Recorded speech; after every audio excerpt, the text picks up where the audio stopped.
Hi everyone, for tonight's Nightcap and review, I'm having an adult beverage, and I'll be reviewing The Brace of Steel and Sorrow by K.L. DeVore. This is book one in the prequel series. However, you do have to read the first book of A Touch of Golden Madness before you can read this book. So yes, it is a prequel, but you do have to read the first book and the adjoining series before you can read this one. I did receive it as an ARC, but of course I'm giving my honest opinion. These are the tropes, and these are the content warnings. My rating for this book is 4.5. So what's it about? So this book is about the people and events leading up to Devolution Day. Before Devolution Day and Griffin Silas, there was Chrome Friar, who is one of the most decorated and elite kinetic warrior of his generation and previous generations, and he's only 16 years old. Now that is just what people see on the surface. If they looked beneath the surface, they would see the pain and suffering he's going through at the hands of their king. But it's not just him suffering, it's others as well, which is why an insurgency is growing and plotting to take down the king and install his adopted daughter as queen. However, right now she is just the princess, and she is kept isolated from her people other than when her father, the king, takes her out to humiliate her in front of their people as a way to keep her in her place. So for Chrome, the only real mission on his mind is to save and nurture the princess, not for her future role, but because of a childhood incident between the two of them that has forever drawn him to her. So he enlists his best friend Slate to train and protect her so that she can build the skills and confidence to one day lead their people. But as Slate trains the princess, he starts to see the same fire within her that drew in Chrome, and it's drawing him in as well.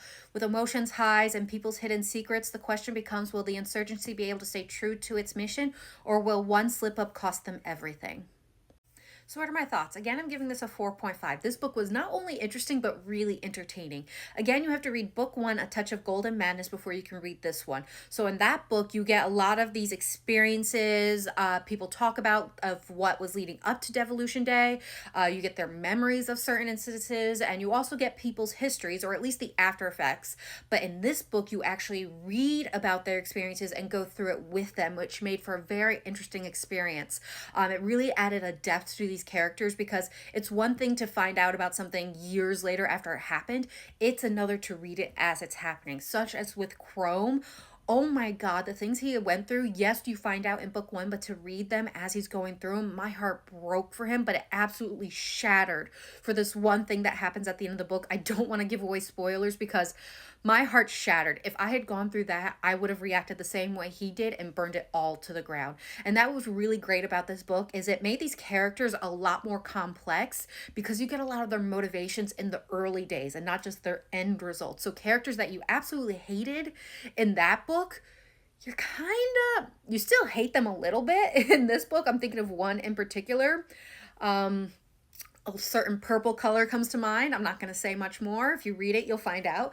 But when you get her story at the end, you're just like, how would I have handled it any different with the options available to me? Doesn't make her a nice person at all, but I get it. So it really makes her a complex character, and I enjoyed it.